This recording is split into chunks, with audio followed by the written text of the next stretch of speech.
Councillor Russell Perrin, you've been out and about in your ward in Sumner's, and one of the key issues that seems to come across, and you've been beyond Sumner's, I think will lead into that, and one of the key things is the winter fuel allowance. What are your concerns and what you're hearing from residents in Harlow and beyond?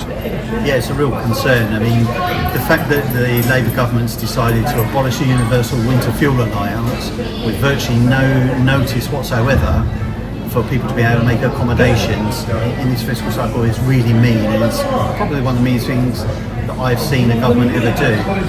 What was disappointing also was that Chris Finch also voted with the government on this, and as far as we can see, he's made no attempt to lobby them to try and mitigate any impact upon the pensioners. As you know, Michael, I wrote an open letter to him and I delivered to him in Parliament asking him 5 very clear questions around his decision to support the abolition of winter fuel allowance, and I've not heard back from him since. So, in an ideal world, what would you like to have done? And in a realistic world, what do you think will happen? Well, ideally, I wouldn't have abolished the winter fuel allowance this close to Christmas.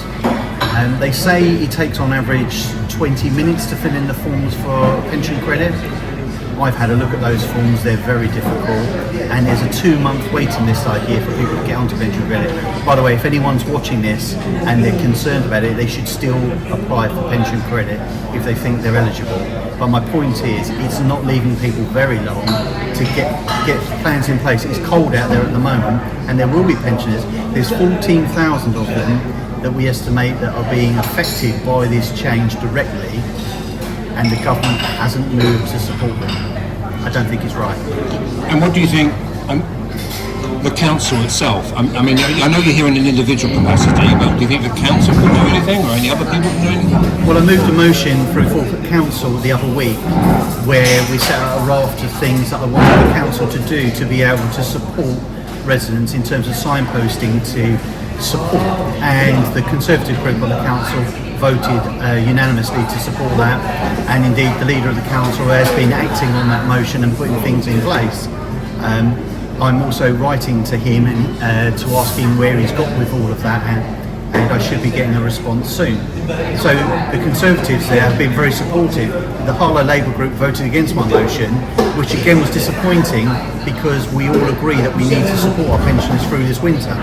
How do we know if you're not scaremongering or not? How do we know we get through a whole winter and people go, no, we're okay in the end?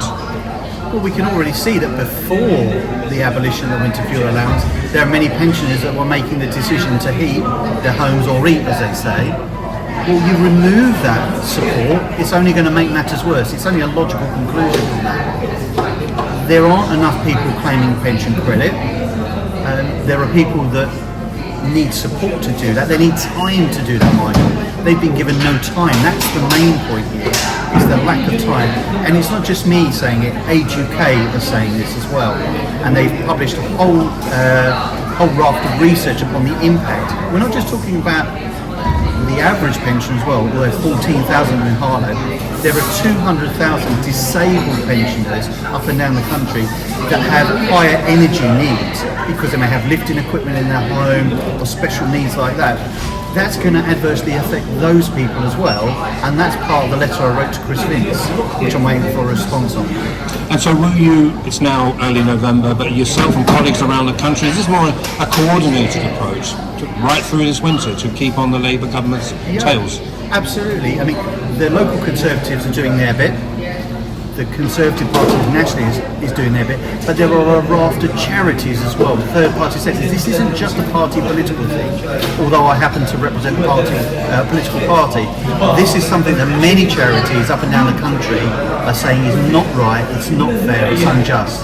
And what we can all do, if we know somebody that's struggling this winter, we try and help them get what they need in terms of pension credit support, and signpost them to local warm spaces so that they don't have to make those horrible choices between heating their home or eating this winter.